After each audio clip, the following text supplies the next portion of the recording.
Imagine the people that are supposed to love you and protect you, cherish you, raise you, look after you, provide for your needs, are actually the ones who are hurting you the most. Today we're going to talk about the story of Jackie Coogan, specifically a court case. But before we get into that, let's talk about hashtag justice for Actman.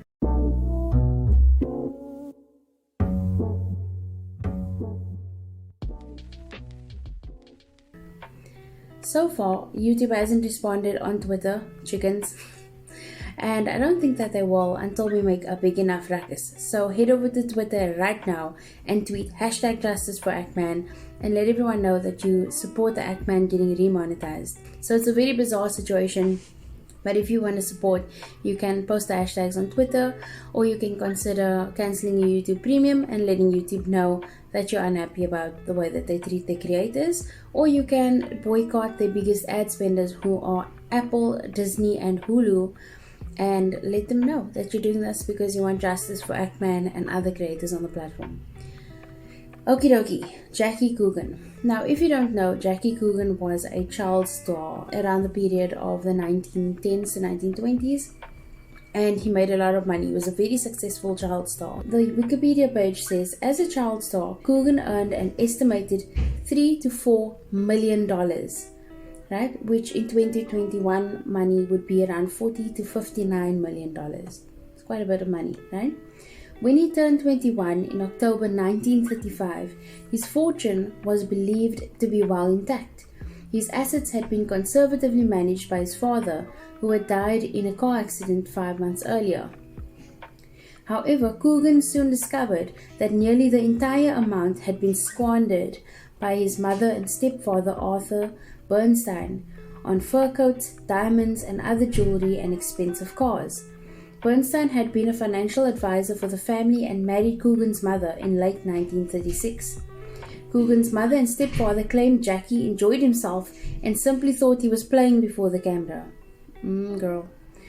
Anyway, she insisted no promises were ever made to give Jackie anything. Sounds a teensy bit like slave labor of a child, don't you think? Anyway. And she claimed he was a bad boy. Of course, when children speak up against their parents doing something wrong, then of course they're the bad ones. Anyway, Coogan sued his parents, his mother and stepfather, in 1938, but after his legal expenses, he received just $126,000 of the $250,000 remaining dollars of his earnings. When Coogan went broke during the litigation, he asked Charlie Chaplin for assistance, and Chaplin handed him $1,000 in cash without hesitation. What a good friend. But also, sucky parents. Really sucky parents. The legal battle focused attention on child actors and resulted in the 1939 enactment of the California Child Actors Bill, often referred to as the Coogan Law or the Coogan Act. It required that a child actor's employer set aside 15% of the earnings in a trust called a Coogan account and specified the actor's schooling, work hours, and time off. Now, if you don't know, I believe that children are allowed under a certain age to only work for up to about 4 hours per day, and that's because of this particular case, and because this guy's mother really was treating him like a slave, like holy heck, in all seriousness. And I thought that it's important to talk about this topic because we see a lot of these child stars. I've mentioned this before. My little kid wants to be a YouTuber so much. He's seen Ryan's Toy Review, as most children do. They want to become YouTubers, and a couple other channels as well that he's really influenced by and admires. And his desire is to be a YouTuber, kind of like his mom, which is it's really sweet. But I have some very strict views about how he will be allowed to go about that. For example, I don't want any of my son's money. I do not want any of my child's money. If he earns any money doing any sort of work as a child actor, as a model, or as a YouTuber, because I'm his parent. It's my job, it's my responsibility to provide for him, to take care of him, to clothe and feed him. It's not his responsibility to do those things for himself. So my intention for if my son manages to make money in the entertainment industry is all that money goes to you. And if you hire me as your manager, I will hire you a lawyer or solicitor, and they will take your money and give you a portion of your money and then pay me based on my expertise, my skills, my time, etc., etc. That's how I would view it. But as somebody that loves my son, I don't want to get paid for anything that I do for my son. I don't see any benefit for any parent in taking money from your children. Like, no, you had your life, sort yourself out, man. You know what I'm saying?